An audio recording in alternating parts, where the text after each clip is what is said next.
Vale, ya está. Muy bien. Bueno, pues ya yo el otro día le mandé un mensaje muy breve a Agustina diciéndole cuál iba a ser el tema monográfico de hoy, ¿no? Y el tema monográfico es la denuncia que hemos presentado ante la Santa Sede contra el Opus Dei.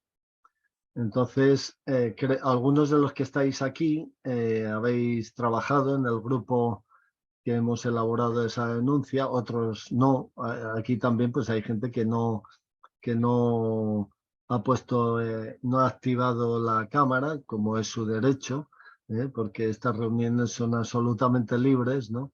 Y aquí activa la cámara el que quiere y el que no, pues no, y no pasa nada, ¿no? Ya te lo digo, que no han ido a la peluquería, es lo de siempre. Igual es eso, que hay quien no ha ido a la peluquería Claro, y tiene problemas de imagen, ¿no? ¿Eh? claro. Bueno, lo que sí quería deciros un poco es algunos datos sobre la denuncia, ¿no? Eh, Vamos a ver, como sabéis, hace ya bastantes semanas en este medio, en Ágora Cuántica, pues se suscitó por parte de algunos un poco la idea de decir, oye, las reuniones de Ágora Cuántica parece como si en algún momento se convirtieran un poco en un valle de lágrimas, ¿no? En un lugar donde la gente pues cuenta sus experiencias negativas y respecto del Opus Dei, ¿no? Y quizá, pues eso, aunque por supuesto tienen toda la razón, ¿no? Pero el ser humano es tan insensible, ¿no? Que es capaz de acostumbrarse a todo, ¿no? Incluso al sufrimiento más atroz de otras personas, ¿no? Entonces, bueno, pues yo recuerdo que en aquella reunión yo planteé el decir, bueno, vamos a ver, eh, el que quiera que se sume a una denuncia, ¿no? O a varias denuncias, ya veremos a ver, ¿no? ¿Cómo, dónde y cuándo? Pues no lo sé, pero sería cuestión de ponerse a caminar y ver a dónde llegamos, ¿no? Y, y advertí ahí una cuestión, ¿no? Y es que, a diferencia de este portal de Agora Cuántica o del portal de Opus Libros, que son portales, digamos, más bien informativos, lo que se pretendía con esa denuncia era algo distinto. Y por tanto, pues los que participaran en ese grupo lo harían de una manera discreta, guardando el silencio normal que se guarda en cualquier profesión, en cualquier situación. Bueno, no porque se fueran a hacer cosas ilícitas, porque no, porque el poner una denuncia contra una institución de la Iglesia no es nada ilícito, sino por una razón elemental, ¿no? Y es que porque manteniendo cierto secreto, cierto silencio, pues se puede trabajar mejor. Y puedes trabajar mejor sin interferencias de gente mm, que te ponga obstáculos en el camino, ¿no? Bueno, el caso es que se formó un grupo, y, bueno, un grupo no excesivamente numeroso, pero tampoco pequeño. Y entonces, yo creo que ha sido un grupo adecuado, o sea, ni suficientemente pequeño como para que no tuviéramos una visión panorámica, ni excesivamente grande como para que fuera imposible de trabajar. Hay que tener en cuenta que ese grupo que se montó fue un grupo de varios países, ¿no? De gente de varios países que nos hemos tenido que conectar y tener reuniones de trabajo en horas eh, comunes a esos países, ¿no? O sea, para que fuera posible que todos los que mm, han trabajado en ese grupo, pues hayan podido estar, ¿no? Bueno, luego dentro de ese grupo, cada componente del grupo ha tenido a su vez su pequeño grupo privado, por así decirlo, con el que también ha trabajado. O sea que a la hora de dividirnos el trabajo, pues cada uno también ha contado con otro grupo de personas individual de los que los demás no tenemos ni siquiera conocimiento, que le han ayudado a desarrollar ese trabajo. El resultado ha sido una denuncia que yo creo que cumple un buen objetivo. En primer lugar, les voy a decir el enfoque que se le ha dado. Después de varias reuniones de trabajo, se vio como más conveniente enfocar la denuncia como una denuncia institucional. ¿Qué quiere decir esto? Esto quiere decir que hemos detectado que el Opus Dei siempre intenta escaparse como institución de los distintos abusos a los que ha sometido a mucha gente. Me refiero a abusos de conciencia, abusos de poder, abusos espirituales, abusos sexuales.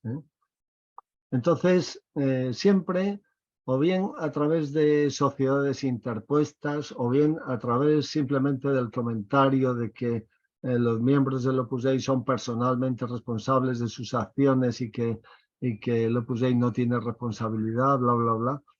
El caso es que el Opus Dei siempre se ha quitado de en medio como institución respecto de las fechorías que ha cometido, ¿no?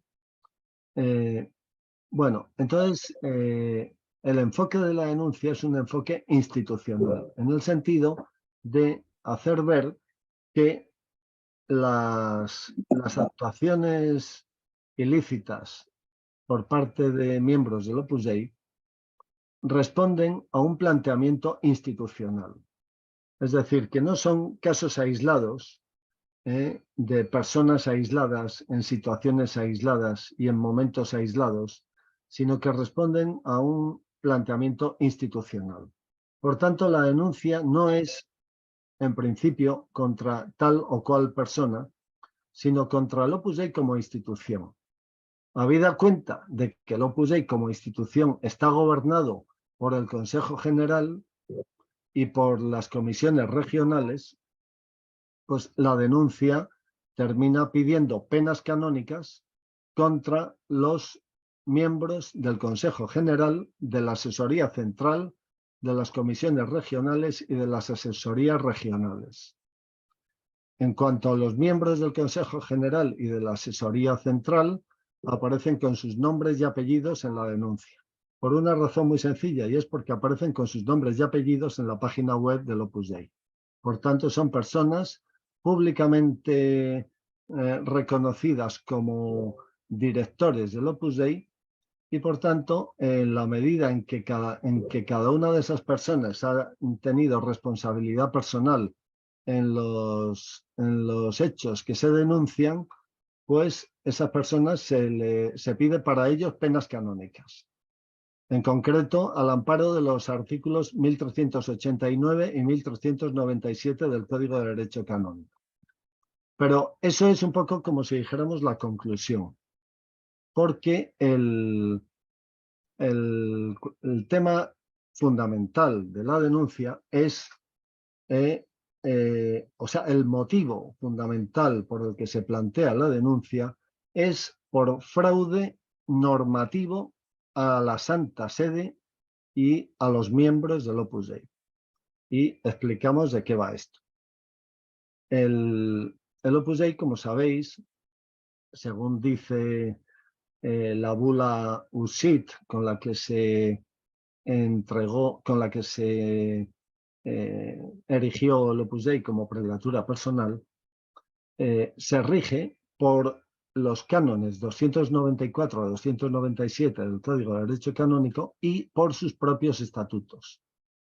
Los estatutos del Opus Dei son derecho pontificio, eso conviene no olvidarlo, o sea que los estatutos del Opus Dei no son una norma privada que ellos se han dado a sí mismos, ¿no? Sino que son derecho pontificio. Es verdad que no es derecho pontificio de primer orden, sino de segundo orden, porque el derecho pontificio principal es el Código de Derecho Canónico.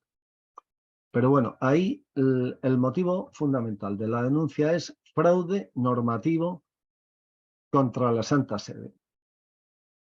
¿Esto cómo se explica? Bueno, se explica de la siguiente manera. El fundador del Opus Dei, desde siempre, y muy concretamente desde el año 1950, en que el Opus Dei fue erigido como instituto secular, en el artículo, si no me equivoco, 193 de los estatutos de 1950, el fundador del Opus Dei prohibía que se tradujeran esos estatutos y los que vinieran después, que se tradujeran del latín. Y no solo eso, sino que decía claramente que no debían de conocerse por parte de los miembros, ¿no? Claro, esto es una medida absolutamente desquiciada, ¿no? Porque si hay algo que está claro, es que cualquier norma jurídica tiene que tener dos características, que son la promulgación y la publicidad. No, una norma jurídica que se procura evitar que sea conocida por los propios destinatarios, eso ya empieza a oler muy mal, muy mal. Pero no acaba ahí la cosa, sino que hacia el año 2007 y siguientes empezó a haber una serie de filtraciones a Opus Libros de una serie de documentos internos, por llamarlo internos de una manera eufemística, porque en realidad son documentos secretos, ¿no? Esos documentos secretos, Agustina López de los Mozos, con muy buen criterio, los publicó en Opus Libros, porque Opus Libros no hay que olvidar que es un periódico digital, ¿no? Y Agustina es periodista de profesión. Entonces Agustina los publicó en Opus Libros. El Opus Dei le planteó una demanda a Agustina en donde le incriminaba haber vulnerado los derechos de propiedad intelectual y derechos de autor de esos documentos, que fueron concretados en un total de 46. El día 24 de enero de 2013 hubo una sentencia del juzgado número 10 de lo mercantil de Madrid, por el que se condenó a Agustina López de los Mozos a quitar esos 46 documentos que aparecen nombrados uno por uno en el texto de la sentencia, de quitar esos 46 documentos de su página web y de no publicarlos jamás o no facilitar enlaces que pudieran dar lugar a que se publicaran de nuevo. Claro, aquí en estas reuniones de Agora Cuántica algunas veces hemos comentado, y yo también lo he comentado por escrito en alguna colaboración mía en Opus Libros, que esa medida judicial es un poco imposible de cumplir. O sea, es posible de cumplir para Agustina, que lo ha cumplido a rajatabla, pero es imposible de cumplir para otras personas. ¿Por qué? Porque si los libros esos empezaron a estar colgados en el año 2007 y hasta el año 2013 no existió esa prohibición, quiere decir dos cosas. Primero, que Agustina durante ese tiempo los pudo difundir libremente, sin vulnerar ninguna sentencia, ni norma, ni nada. Y luego que los demás también los hemos podido descargar durante todos esos años libremente. Y de hecho yo creo que todos los hemos descargado. Pero no acaba ahí la cosa, es que luego existe un portal norteamericano que tiene como en este mundo hay gente para todo, existe un portal norteamericano que tiene como hobby o como función o como cometido copiar todo lo que sale en todas las nubes informáticas de todo el mundo, sacar una copia de todo. O sea, es como sacar una foto de todo lo que sale, de todo lo que se mueve, ¿no?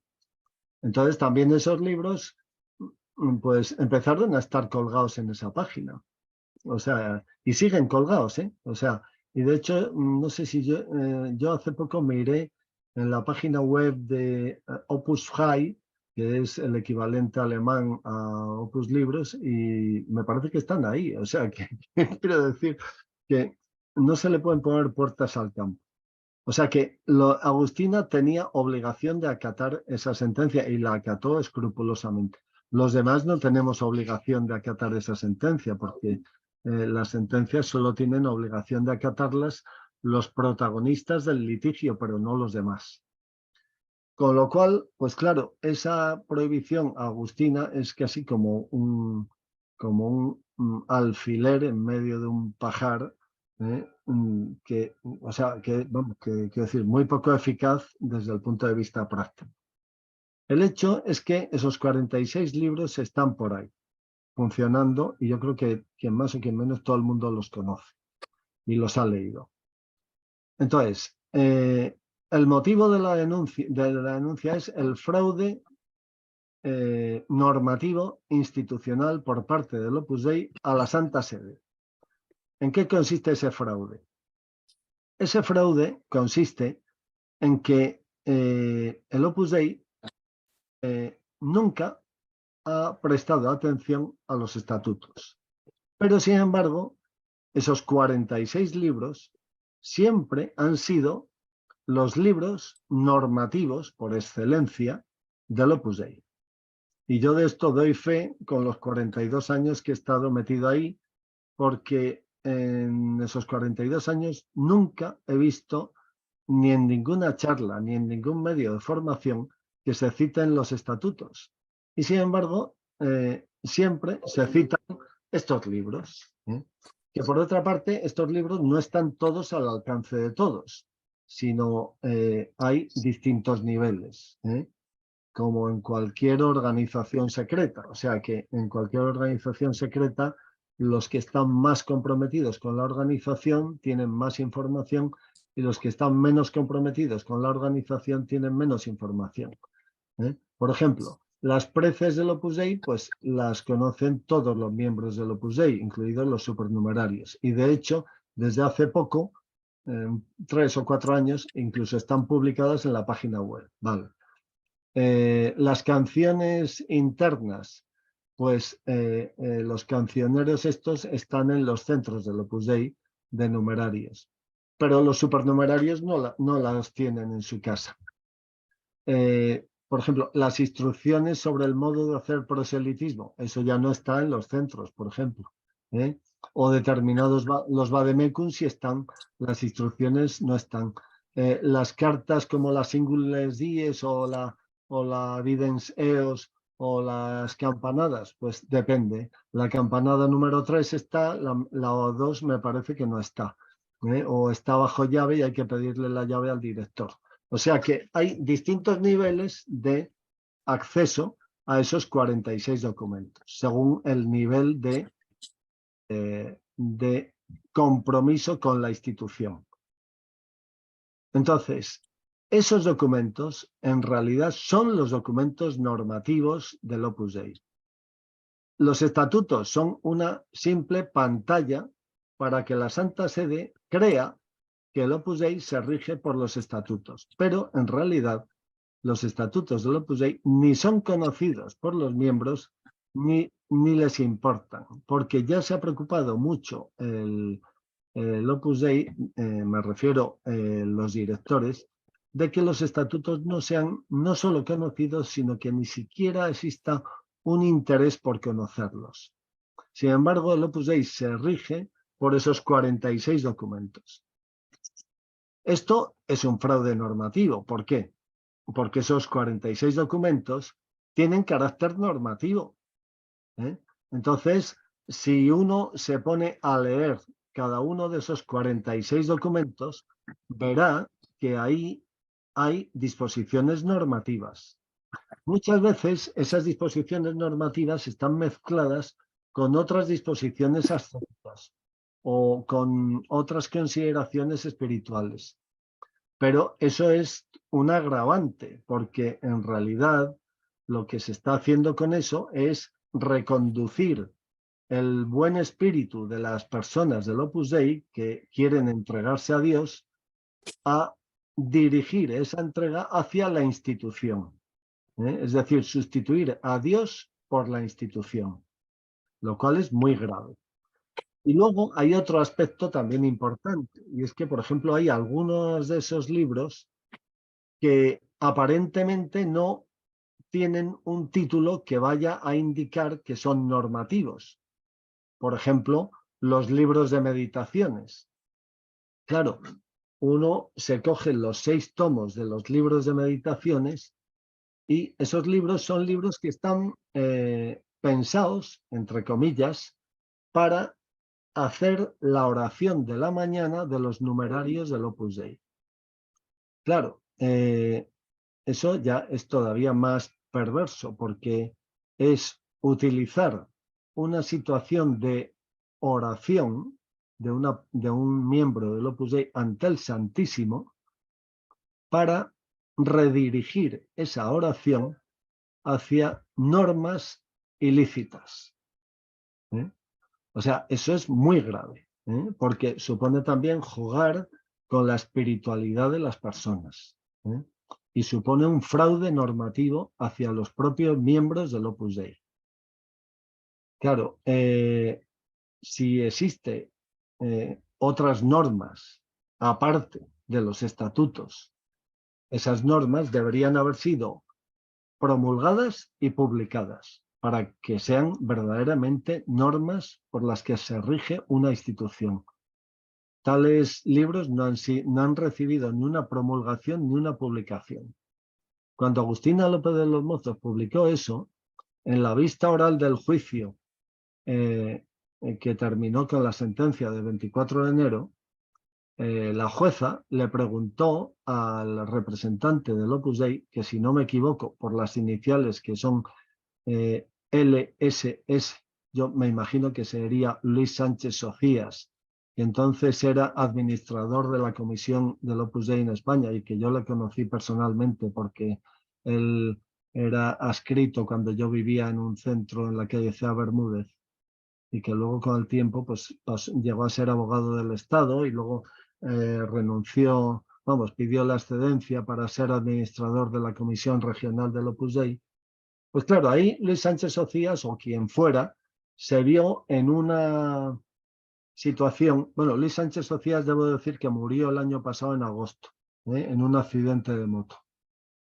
Pues ahí el representante del Opus Dei, digamos LSS, se vio ante una pregunta muy decisiva.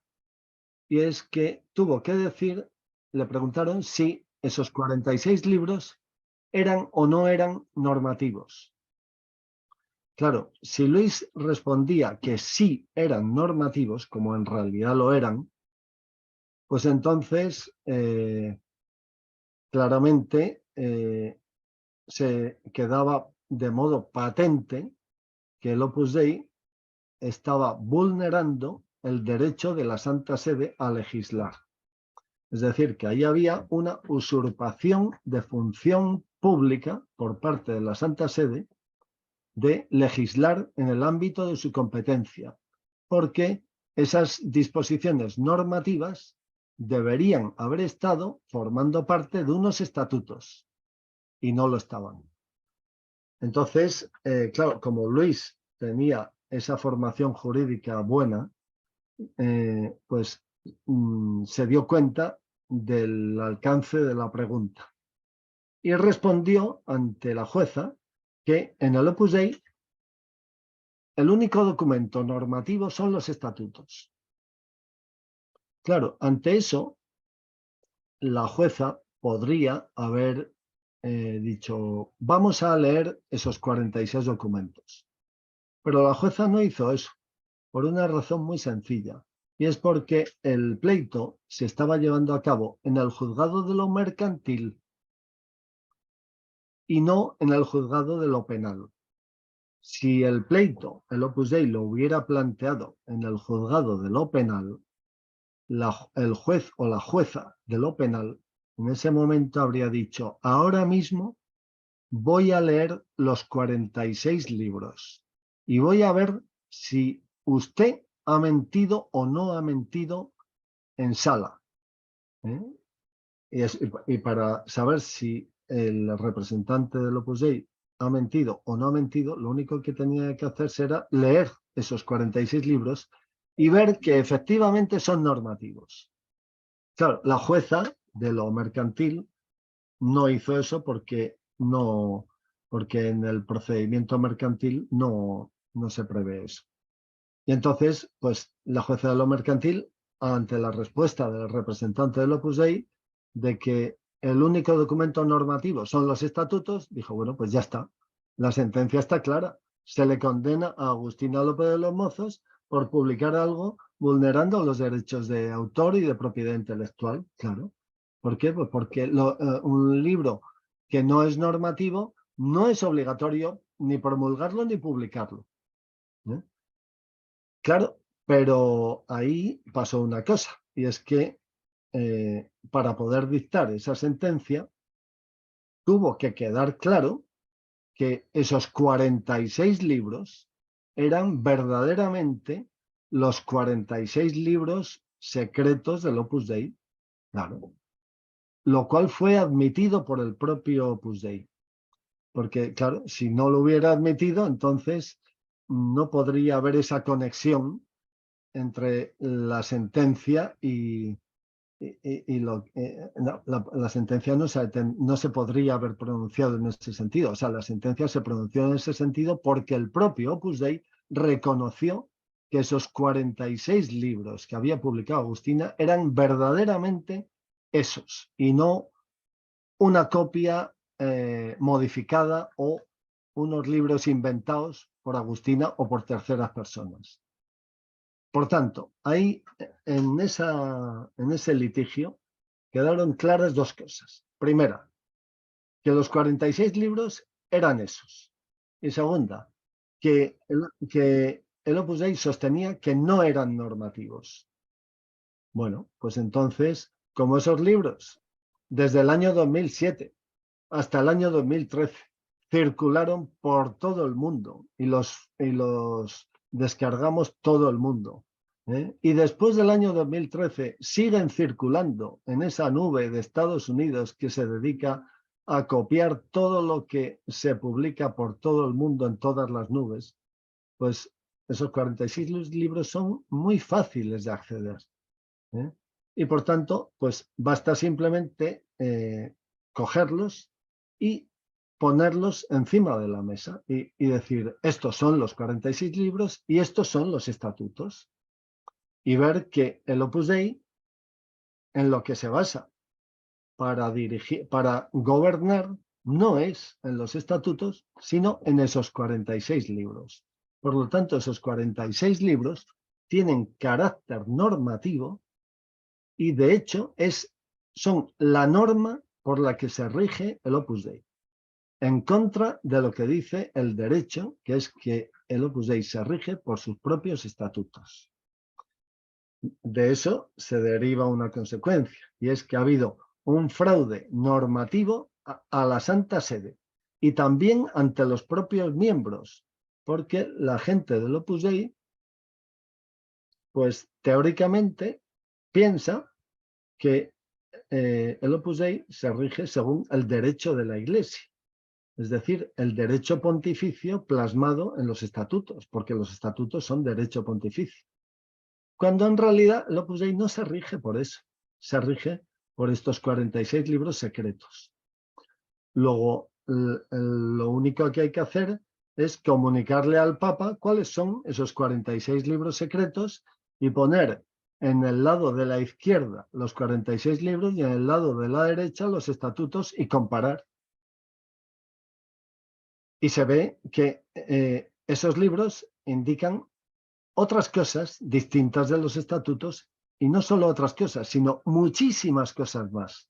Es decir, que en esos 46 libros lo que se revela es una hiperregulación exhaustiva y asfixiante de la vida de los miembros del Opus Dei, que no debería existir como tal, sino que debería remitirse solo a los estatutos. Y sin embargo, a los miembros del Opus Dei se les viene exigiendo desde siempre que cumplan una serie de normas contenidas en estos libros que realmente no forman parte del derecho, pero en el Opus Dei lo toman como tal.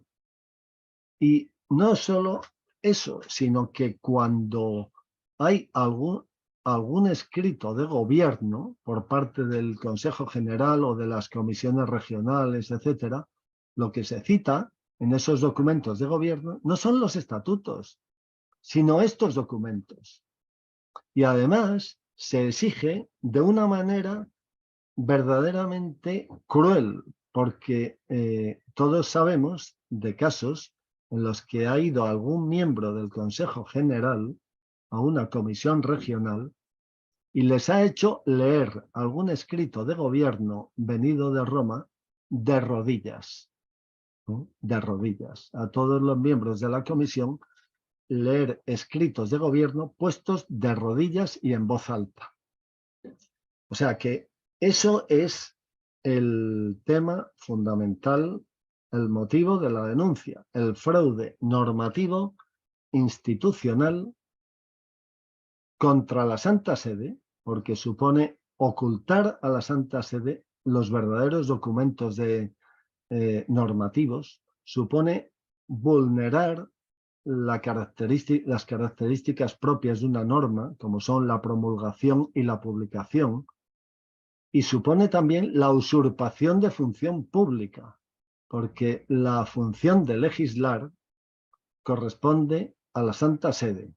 Y ahí el Opus Dei se ha arrogado bajo cuerda una función que le corresponde al Papa.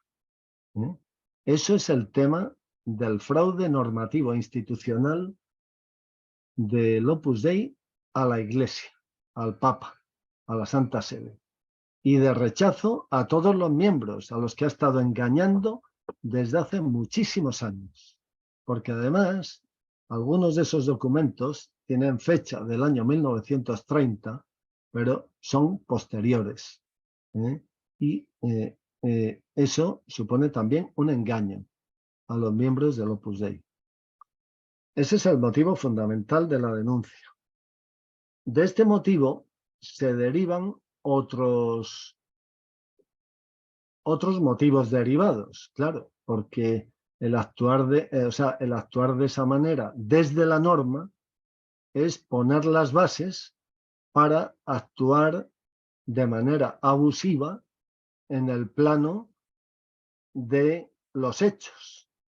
A ver, Gianfranco interviene, pero si me das un minuto, me voy a por un vaso de agua porque tengo la boca un poco seca, ¿no? Perdonad un momento.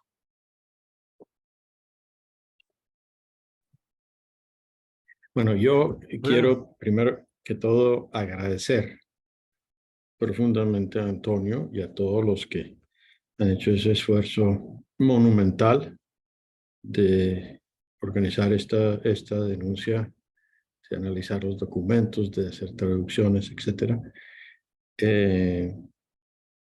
Quisiera también añadir un recuerdo entre la lista de los documentos. No aparece uno que fue el primero que yo tuve que manejar cuando empecé a formar parte de un consejo local en 1983, 84, así hasta 1985, que era un libro gordo como el de Petete, que se llamaba La Praxis. Evidentemente ese nombre, el nombre de Praxis, que se le había dado a ese primer documento, que era una colección de cómo hacer las cosas, cómo actuar, cómo operar, se llamaba así, La Praxis. Ese nombre evidentemente luego lo tuvieron que cambiar por vademecum o experiencias, porque claramente, como ha explicado Antonio, indicaba que ese era el modo de actuar. La praxis es el modo en que uno actúa. Y así se llamaba, era un volumen gordo. No sé, Antonio, si tú lo recuerdas, o algunos de ustedes lo recuerdan, ese volumen gordo. La praxis local, la PXL. Sí, sí. Hombre, un libro de color rojo, de color rojo. Sí, sí, un color así rojo. Y decía yo que era el primer libro que de esos que tú mencionas, que yo tuve que aprender o leer y estudiar, ¿no? Y era un libro bastante gordo. Y se llamaba así La Praxis. Luego se les cambió el nombre, pero lo que queda detrás es claramente que esos son documentos de praxis, es decir, de cómo se actúa, de cómo se funciona. Sí, Gianfranco, pero tú ten en cuenta una cosa, que, por ejemplo, te puede venir un documento que es experiencias de no sé qué, praxis de no sé cuánto, meditaciones de no sé qué. Claro, cualquiera que vea desde fuera ese documento creerá que son pues un libro un libro que tiene carácter narrativo, pero luego te pones a leer el libro y ves que tiene carácter normativo.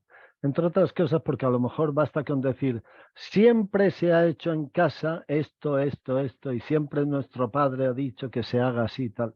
Eso es, Exacto, tal eso cual, es, tal eso cual. es una manera en donde tú directamente estás narrando, pero indirectamente estás legislando. Sí. Estaba muy claro para nosotros, por lo menos para mí como nuevo director local, que eso era lo que había que hacer. Claro.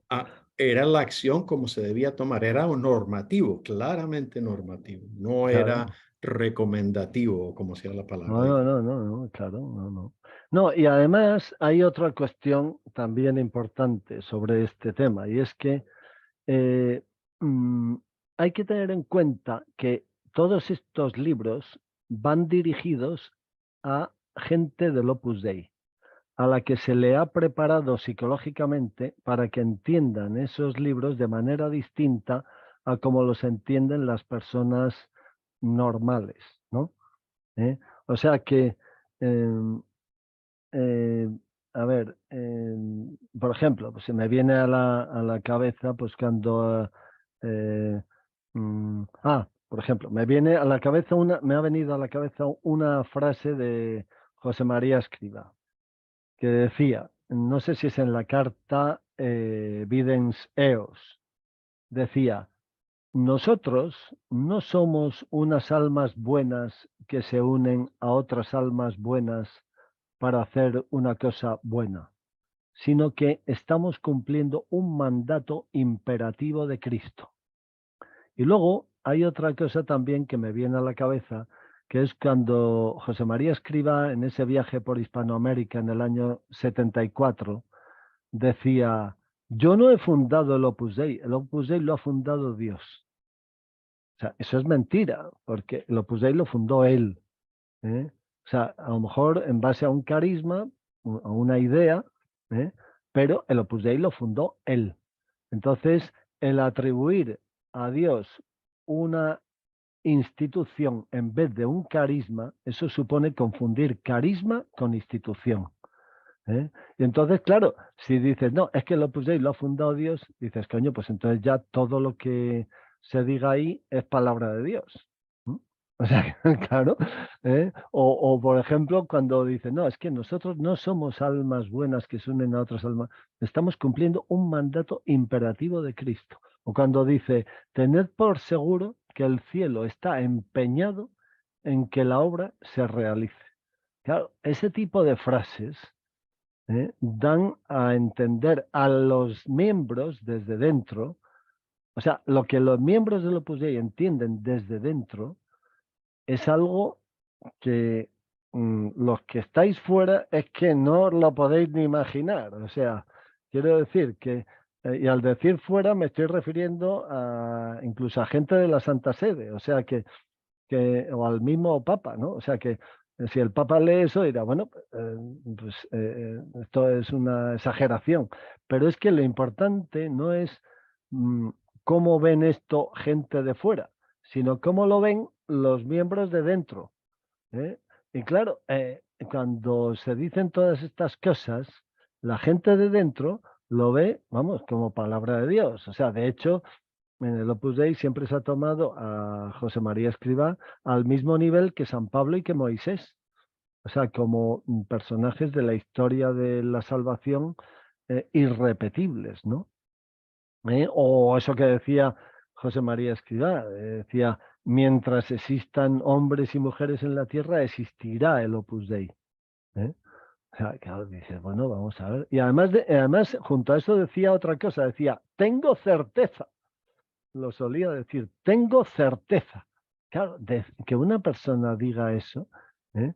O sea, es inaudito, ¿no? Pero claro, si los que están dentro lo entienden de una determinada manera o están preparados psicológicamente para entenderlo de esa manera, pues claro, el efecto que produce es brutal, ¿no?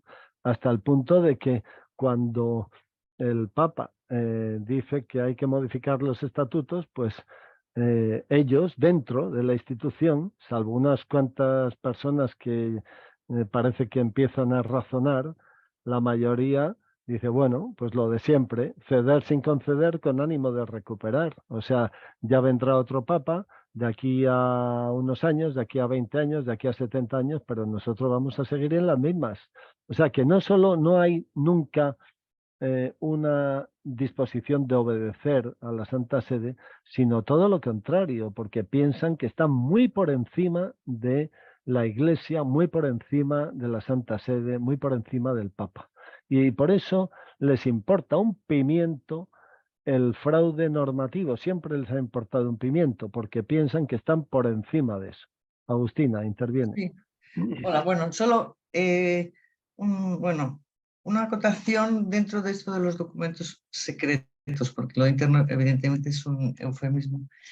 En esas obras hay hay mandatos y hay obligaciones en las que si no se cumplen están bajo pecado mortal.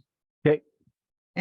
Entonces, es que el Opus Dei, aparte de los 10 mandamientos de la Iglesia, ¿tiene capacidad de inventarse otros mandamientos para caer en pecado mortal? ¿O qué autoridad tiene el Opus Dei para decir que si, no sé si es, me parece, si te vas por las buenas, sin pedir la dispensa y tal, pues cae en pecado mortal? O sea, es lo que quería preguntar, si eso también es importante, porque nos ha grabado la conciencia con pecados que no existen, ¿no? Claro. O sea, eso es una cosa que también incide, o sea, vamos a ver, el fraude normativo, en primer lugar, es a la Santa Sede. O sea, es un fraude normativo a la Santa Sede y una usurpación de funciones. Pero también, al mismo nivel de gravedad, es un fraude normativo a los propios miembros, a los que se les ha desfigurado y tergiversado la conciencia a base de crearles unos preceptos que no son tales y de poco a poco haberles perturbado la conciencia moral, porque claro, todo esto a lo que lleva es a que dentro del Opus Dei hay muchísima gente, y sobre todo los que están en puestos de dirección más altos, que la moral les importa un pimiento y el único precepto moral que tienen es el daño institucional que se le puede hacer al Opus Dei. O sea que para ellos el único fin de esta vida es el buen nombre o la buena fama del Opus Dei, nada más, ¿no? Y por tanto, a partir de ahí, el fin justifica los medios. Con lo cual, pues incluso están cayendo están vulnerando incluso un principio elemental de ética y de moral que incluso el Papa Juan Pablo II lo expone en la carta Veritatis Splendor, que ha sido una carta muy controvertida, ¿no? Por ejemplo, ahí el Papa Juan Pablo II dice que, hombre, que el robar para dárselo a los pobres, pues no parece que sea bueno, porque, hombre, el preocuparse de los pobres sí es bueno, pero el llevar a cabo acciones ilícitas para luego hacer un acto bueno, que ya eso empieza a no ser tan bueno, ¿no? O sea, que son cosas muy elementales. Ese ejemplo que pone el Papa Juan Pablo II en esa carta, pues es muy elemental y salta a la vista. Bueno, pues eso en el Opus Dei se vulnera sistemáticamente. O sea, todo lo que sea para bien del Opus Dei, entre comillas, lo que ellos entienden el bien del Opus Dei, pues a partir de ahí todo está permitido, ¿no? El fin justifica los medios. Se permite todo con tal de que el Opus Dei salga ganando. A ver, Guillermina, tienes la palabra. Hola, ¿qué tal? Buenas tardes. No, justo me conecté ahora y escuchando el comentario de Agustina, que me parece interesante aclarar una cosa, porque me parece que es parte de la gran confusión que hay en la obra. El tema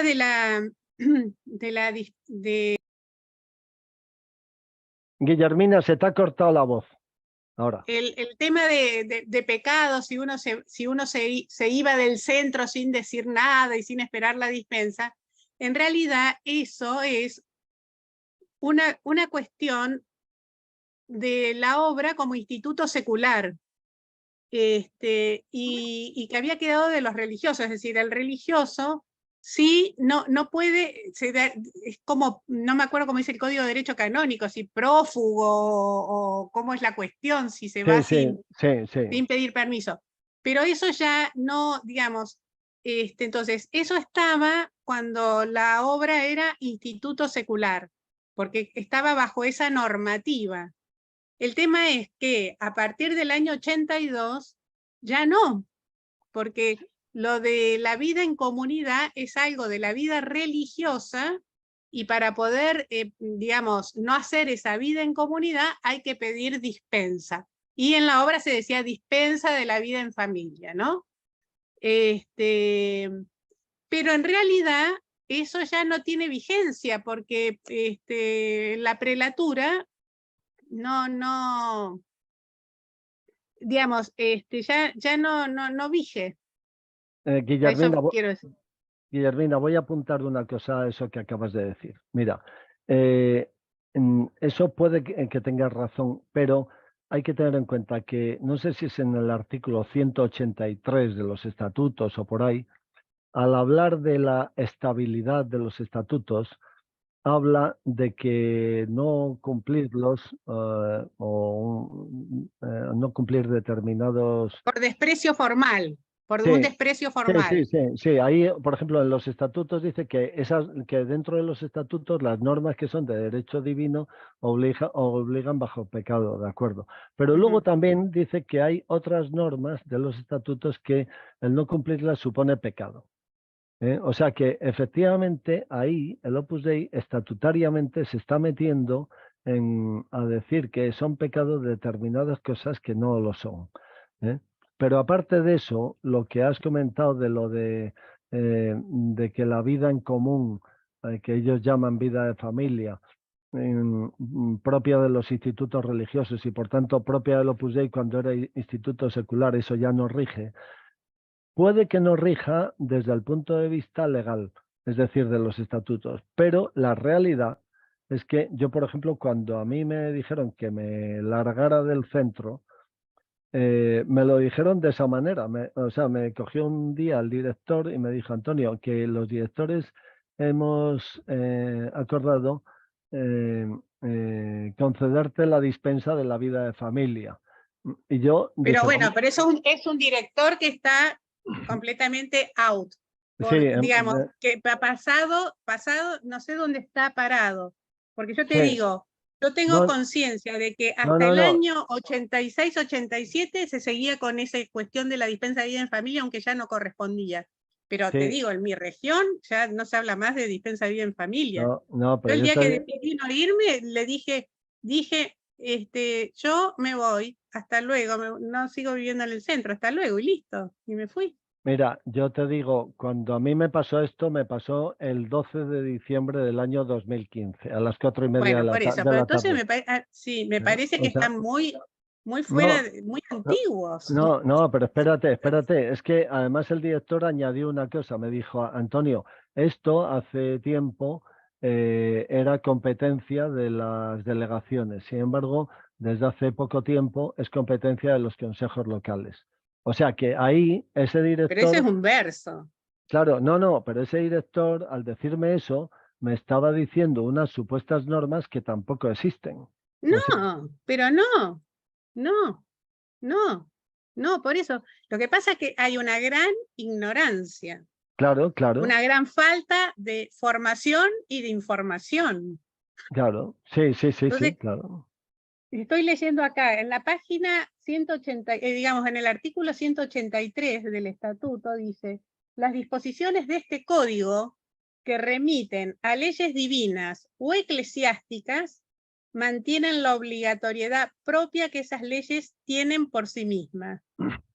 Por último, las disposiciones meramente disciplinarias o ascéticas, no comprendidas en los párrafos precedentes de este número, no obligan directamente por sí mismas bajo pecado. Por otra parte, infringir por desprecio formal cualquiera de ellas, por mínima que sea, es pecado. Eso es una burrada. Eso no Porque me es negarás. contradictorio. Claro, Lo que me llama la atención es que la claro. Iglesia lo haya... Eso, claro. O sea, el mostrarse contrario a esas disposiciones, a otras disposiciones, oye, cualquier cristiano puede estar en contra de determinados preceptos Bueno. normativos. O sea, si eso entonces, no es... pero todas estas cosas todas estas cosas es lo que queda y de la gran confusión que hay en la obra entre lo que es la vida religiosa y la secularidad. Claro, Porque claro. el desprecio formal de la regla sí es pecado para los religiosos. Para los religiosos, claro. Entonces, estas son todas cosas que quedan del gran mezcla mental Sí, que sí, hay sí. en la obra. Es decir, Claro. que se deja toda una praxis de vida propia de los religiosos cuando no corresponde. Claro. Pero es que fíjate que luego todo eso, como ellos, las normas que tienen por dentro no son fundamentalmente los 46 libros secretos que le obligaron a Opus Libros a no publicar, Sí. pues ahí es donde está toda la normativa real. O sea que y eso es lo que pasa, vamos. O sea, bueno, ahí hay gente que quiere hablar. Primero estaba Carmen. Sí, no, listo. Yo lo que quería Estaba era eso. Primero estaba Carmen Charo, luego el profe. Estaba y luego... Carmen, pero parece que se ha bajado la mano, ¿no? Bueno, yo lo único que quería decir es lo que dice Guillermina es que es ignorancia, que tal, pero si la propia denuncia está basada en que no es ignorancia, es que es expresamente se nos ha negado los estatutos, el conocimiento de los estatutos se nos ha negado y se conocen gracias a Opus Libros. Y se ha exigido unas prácticas completamente, ya no de religiosos, sino contrarias incluso a la dignidad humana y a la libertad personal. O sea, yo creo que lo que dice Antonio, a mí me consta que se sigue exigiendo a la gente, cargándole moralmente, si se va sin decir nada, ya no dispensa de la vida de familia, sino si te vas y no quieres escribir ninguna carta, bueno, o sea, la que te cae es la del pulpo. Y luego a mí me consta también del caso de una persona, creo que, no sé si supernumeraria o numeraria, que se le negó la comunión por haberse confesado fuera del sacerdote numerario que le... O sea, eso es una burrada que dices, será un caso, será una deformación de un centro, pero estas prácticas son muy habituales. Desde luego en España... En eso estoy de acuerdo, Carmen. Y que ha habido una desinformación, digamos, expresa, voluntaria, ¿no? De tenerte desinformado, por supuesto. Porque el que no estén traducidos los estatutos recién hace unos pocos años. Y una praxis perversa, claro, hecha a conciencia, o sea, el anular a la persona es algo hecho a propósito, o sea que, no sé. Es una ignorancia provocada, inducida. Desde arriba, institucionalmente. Eso es lo que ha pasado. Y claro, el provocar esa ignorancia supone una alteración de la conciencia moral de las personas. O sea, eso es algo innegable. Tiene la palabra el profe. Activa la cámara. Activa la cámara, profe. No quiere. Activa la cámara. No, la cámara la tiene activada. No, el la cámara, digo, eso, el audio. Perdona. Buenas tardes con cariño a todos. Que Guillermina, tienes un despiste colosal de decir que esto es de herencia de los religiosos. El artículo 83 que he puesto aquí del Catecismo, que del 2003, dice que es pecado mortal, y te lo leo brevemente, lo que dice el Catecismo de la obra del 2003. Según la moral cristiana, el miembro incorporado a la obra que abandonase su vocación sin haber obtenido la dispensa necesaria, pecaría mortalmente, como cualquier persona que incumpliera un compromiso en materia grave.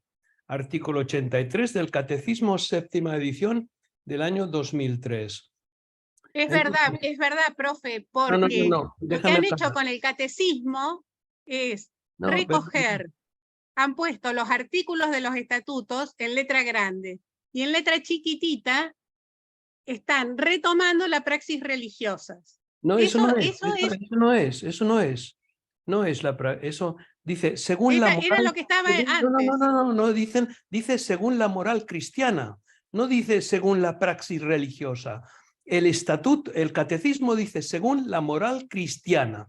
Óyeme, cuando tú citas a la moral cristiana, cítame también qué parte de la moral cristiana. O sea, en general, decir según la moral cristiana tiene unas interpretaciones de lo más difusas, hombre, mujer. Si citas la moral cristiana, cítame el Galigula Ranch o lo que quieras, pero dime dónde está la moral cristiana esto, porque se lo sacan de la manga.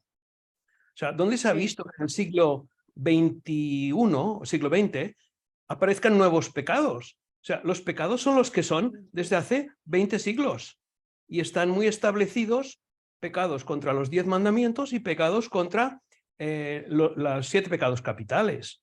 Entonces, lo demás, perdóname, no podemos inventar pecados en el siglo XX porque una cosa no nos guste y no estemos de acuerdo porque un señor se vaya de una institución y dices que es además mortal. Y además citas, que esto sí que es grave, citas la moral cristiana sin decir dónde y qué parte de la moral cristiana. Bueno, con esto acabo. A ver, Lulú, tienes la palabra. Gracias, buenas tardes. Guille, te quería hacer una pregunta. Con esto de las confusiones con los religiosos, con esto de la ignorancia, ¿a qué le atribuirías, no sé cómo lo dije mal, a qué le atribuís que el prelado, en su momento, cuando yo escribí la carta, me mandó a una persona de mi familiar, una familiar, para decirme un mensaje de su parte? Ella viajó desde Roma con una misiva de parte de él. O sea, era darme su mensaje. En ese mensaje, entre otras cosas, hizo mención a cosas que yo había contado, algo particular que yo había contado en la charla fraterna. O sea, ahí, en ese momento, yo me enteré, que todo lo que yo contaba en la charla, en la confidencia, se ve que no era tan confidencial, la confidencia llegaba hasta el prelado, porque el prelado no tenía modo de saber eso que, pues yo no sé si se lo habría contado en alguna carta, porque para mí era algo que yo lo estaba charlando en la charla y lo estaba luchando, era parte de mi ascética. Entonces, y él era el que, bueno, pero todo eso... Eso es lo que te pregunto. Que claro, pero María Laura, María Laura, todo eso es la deriva que hay. Claro. Es la deriva, es todo lo que se está violando que no corresponde. Claro. Perfecto, listo, es eso. Sí, estoy de acuerdo. A ver, tiene Por la eso, palabra... no es tan... bueno, Gracias, perdón. Guille. No, perdón. No. Si queréis seguir hablando las dos, no hay ningún problema. No, era eso. Bueno, entonces le vamos a dar la palabra a Diego, que hace rato que pidió la palabra y ya ni siquiera levanta la mano. No, simplemente dos apuntes. Para terminar de liar todo, recordáis todo que a pesar de que se decía que algunas cosas no entremos en si obligaban o no, simplemente se decía, aún no obligando con ciertos pecados, es bueno manifestarlas en la confesión, con lo cual se están intrometiendo en el fuero interno de las personas. Estoy hablando de todos aquellos normas, preceptos, que a veces sí se decía, esto no es pecado porque no forma parte, digamos, de materia de pecado mortal, ¿no? Creo que me explico, ¿no? Pero Sí. sí se recomendaba en la dirección espiritual personal y también en la colectiva, las charlas de formación, meditaciones, manifestarlas en la confesión, con lo cual se estaba haciendo una intromisión injustificable en el fuero interno. Eso es así. Claro. Con respecto al tema de Lulú, Lulú, en la instrucción a los directores se dice expresamente que hay que hacer fichas claramente sobre las personas, apuntando todo.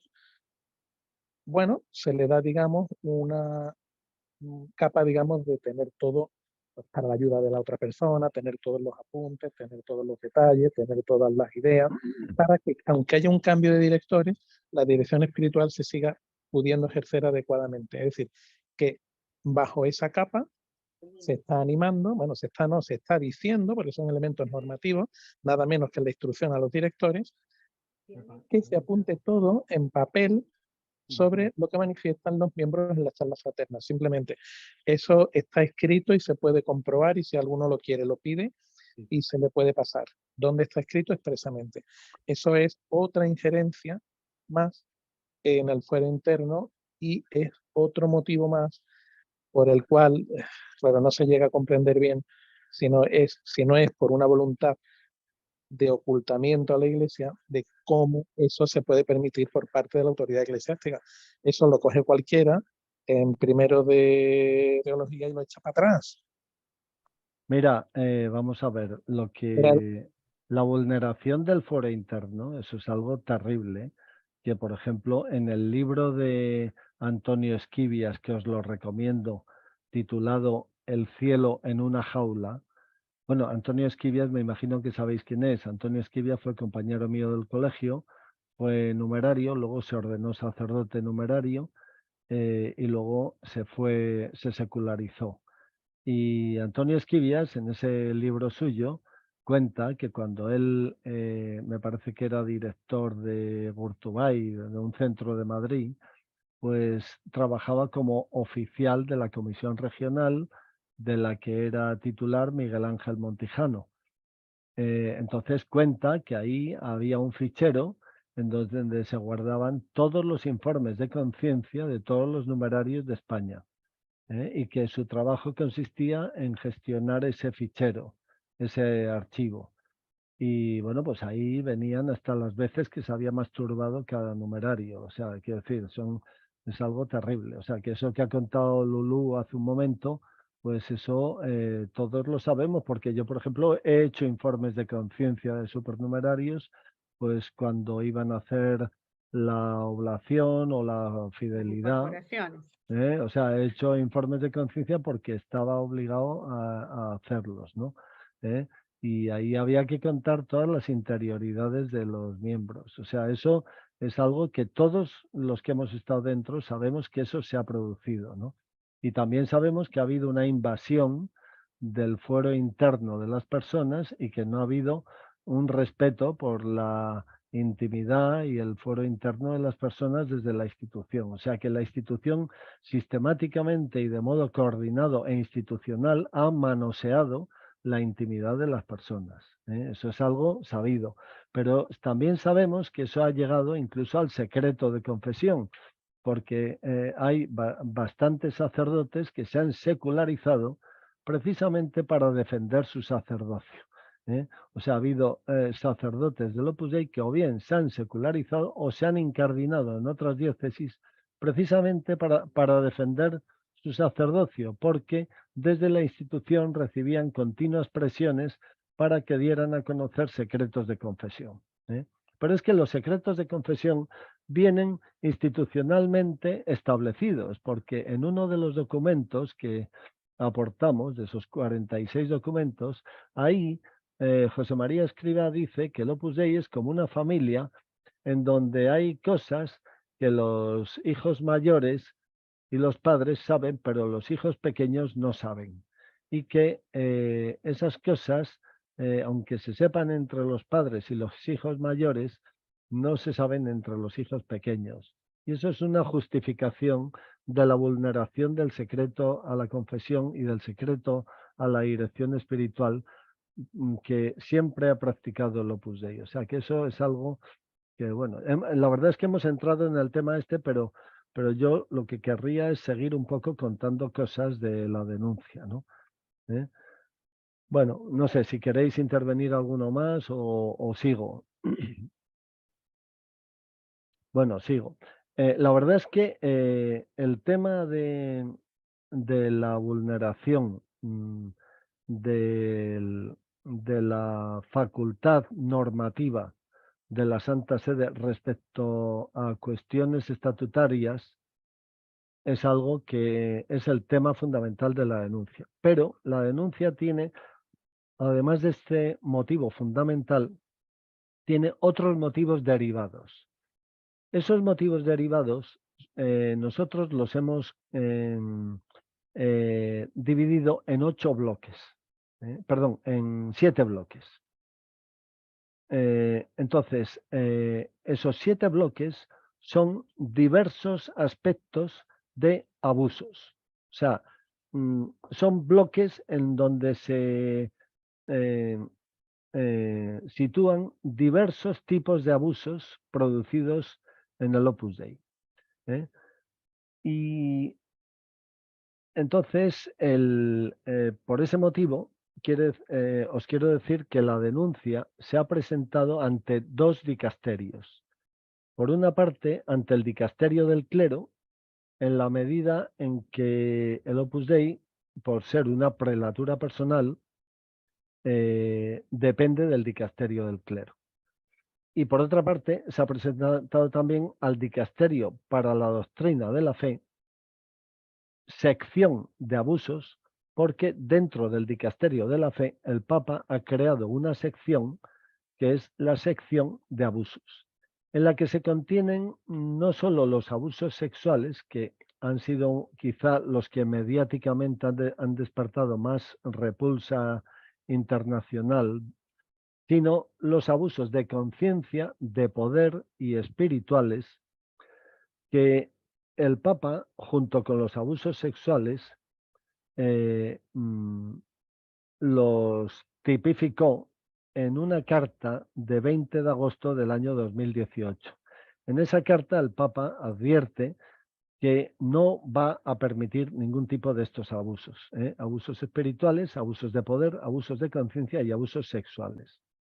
Y sobre eso hay que decir otra cosa, y es que esto ya lo hemos comentado en algunas reuniones que hemos tenido, ¿no? Y es que los abusos sexuales, con ser verdaderamente tremendos, ¿no? Y yo creo que, por ejemplo, aquí en España hemos visto algunos casos verdaderamente terribles, ¿no? Como por ejemplo el caso de Manuel Cociña, o el caso Gaztelueta, en donde José María Martínez Sanz, este numerario, se dedicó a abusar sexualmente de uno de sus alumnos, ¿no? Y ha sido condenado por el Tribunal Supremo Español a 2 años de cárcel. Bueno, pues los abusos sexuales, con ser los que aparecen como verdaderamente repugnantes a todas luces, no hay que olvidar que son el último eslabón de los abusos anteriores, es decir, de abusos de poder, de abusos de conciencia y de abuso espiritual. Y que la característica común de todos estos abusos es la creación, según palabras de Hans Zollner, de una asimetría relacional. Es decir, que el abusador lo que hace para llevar a cabo sus abusos es partir de una relación asimétrica con el abusado. Es decir, de una relación de autoridad moral o autoridad del tipo que sea, que le pone al abusador en un plano superior al abusado, y que precisamente a partir de esa diferencia de nivel, el abusador abusa del abusado porque el abusado es una persona vulnerable. O sea, ahí hemos visto que el tema de los abusos tiene como factor común la vulnerabilidad del abusado. Y también hemos visto, y lo hemos puesto en la denuncia, que la vulnerabilidad, efectivamente, en el caso de los niños, es una vulnerabilidad que existe de modo natural, porque un niño, por su pura, simplemente por la edad que tiene, es una persona vulnerable respecto de un adulto, eso es evidente, ¿no? Pero en el Opus Dei, lo que se ha procurado institucionalmente es generar una vulnerabilidad de personas adultas, de tal manera que se ha convertido a la institución en una máquina de generar vulnerabilidad respecto de los miembros del Opus Dei para abusar de ellos espiritualmente y en su conciencia, y para destruirlos interiormente. Entonces, esto también ha quedado constancia en la denuncia. Bueno, quedan solo 15 minutos de reunión. Estos son las dos líneas maestras de la denuncia que hemos presentado, que como os he dicho, la hemos presentado en 2 dicasterios porque entendemos que los 2 dicasterios son competentes para analizar y gestionar la tramitación de la denuncia. Esta denuncia será conocida en la medida en que los que hemos elaborado la denuncia entendamos más oportuna. También os tengo que decir una cosa, y es que, como os he dicho al principio, pues hemos sido un grupo de trabajo ni demasiado grande como para no ser operativo, ni demasiado pequeño como para no tener una capacidad de análisis, de trabajo y de enfoque. Por respeto a los dicasterios a los que hemos enviado la denuncia, porque la denuncia, según se nos informó, hemos seguido los pasos legales para presentarla. Y son los siguientes. Primero, la hemos presentado en formato papel en la Nunciatura Apostólica de la Santa Sede en España, a pesar de que la denuncia es internacional. Eso es simplemente a efectos de registro de entrada de documentos. Con lo cual, la Nunciatura, a partir de ahí, tiene obligación de remitirla, por una parte, al Opus Dei, que es la entidad denunciada, y por otra parte, a la Santa Sede, de la que depende directamente por ser la embajada de la Santa Sede en España.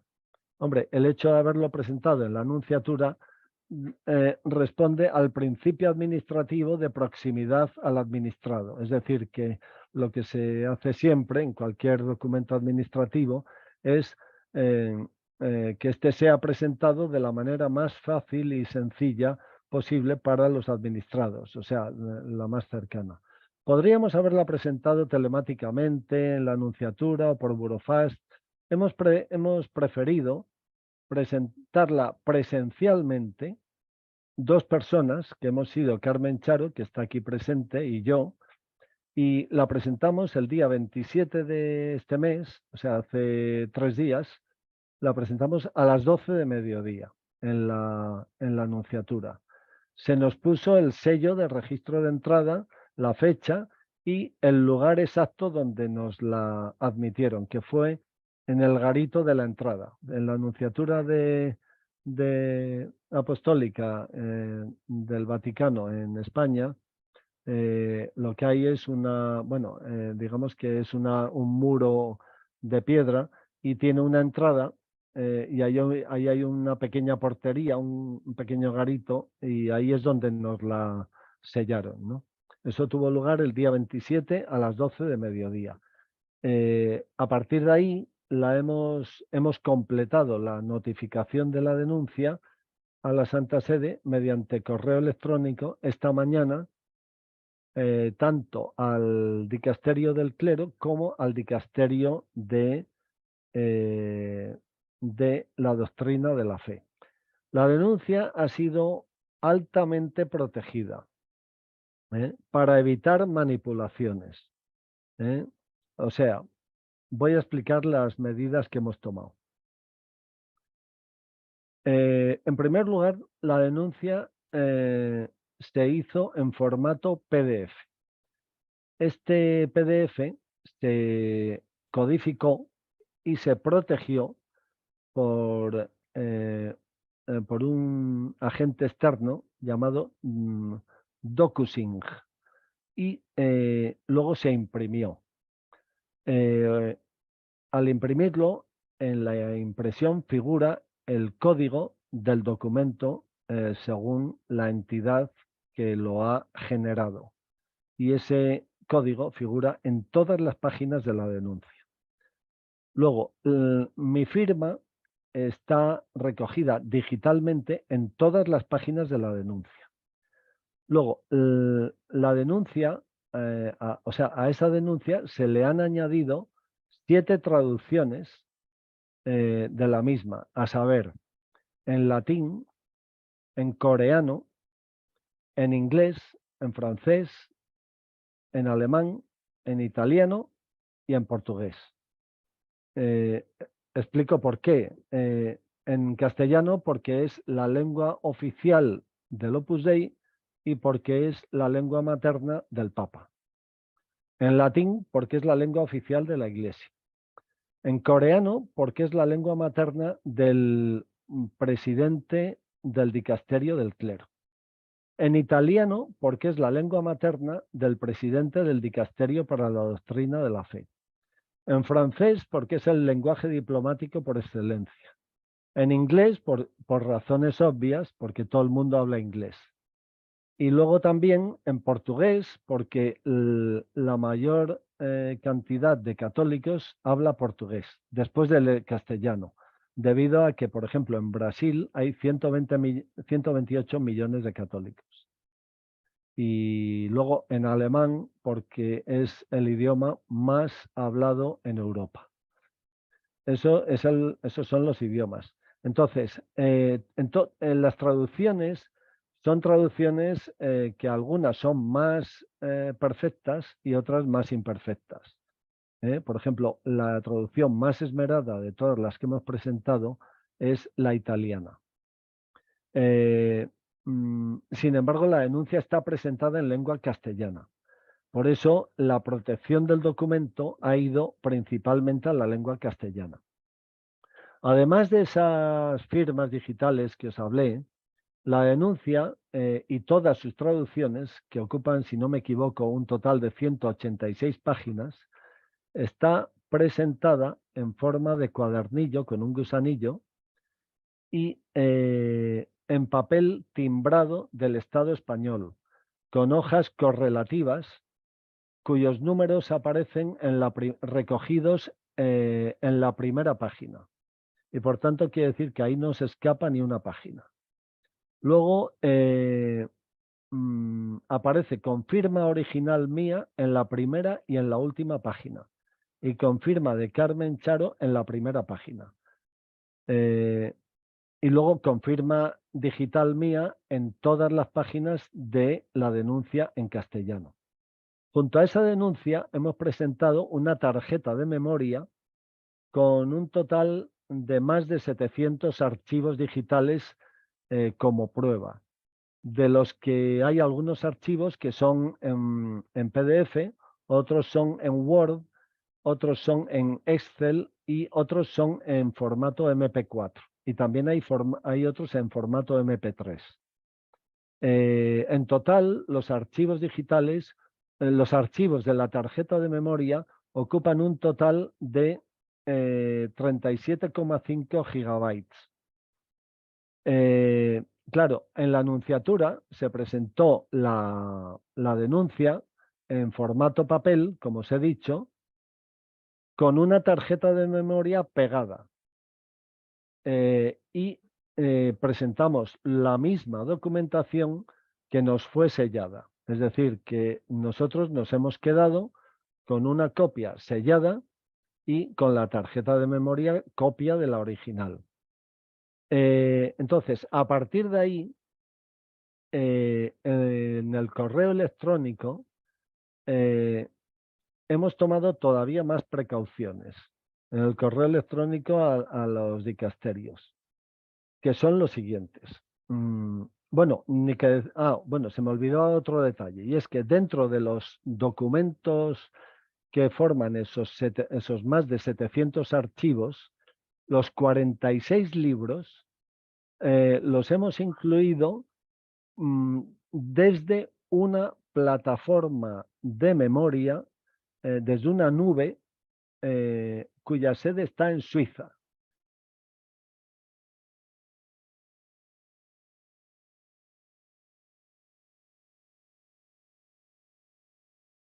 Están protegidos en una nube digital cuya sede está en Suiza.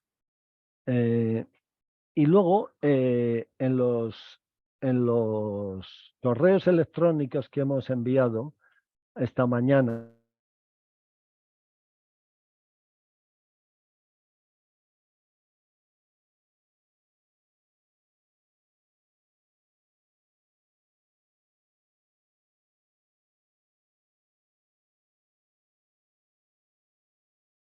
es la denuncia presentada al dicasterio, es copia de la denuncia en papel sobre la cual yo además he firmado digitalmente, con mi propia firma digital.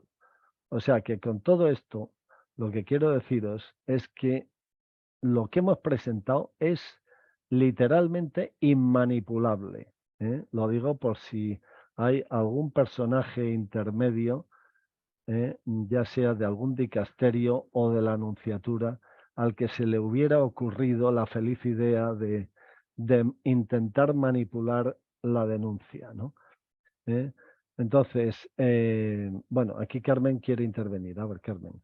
No, solo me mandan un mensaje diciendo que has comentado que el prefecto del dicasterio de la fe es italiano y no, que es español, es verdad, monseñor Luis Ladaria, sí. Luis Ladaria, Entonces, es verdad. entonces eso, que bueno, la traducción al italiano es pues porque básicamente en el Vaticano también se habla ahí, es verdad, eso sí. solo.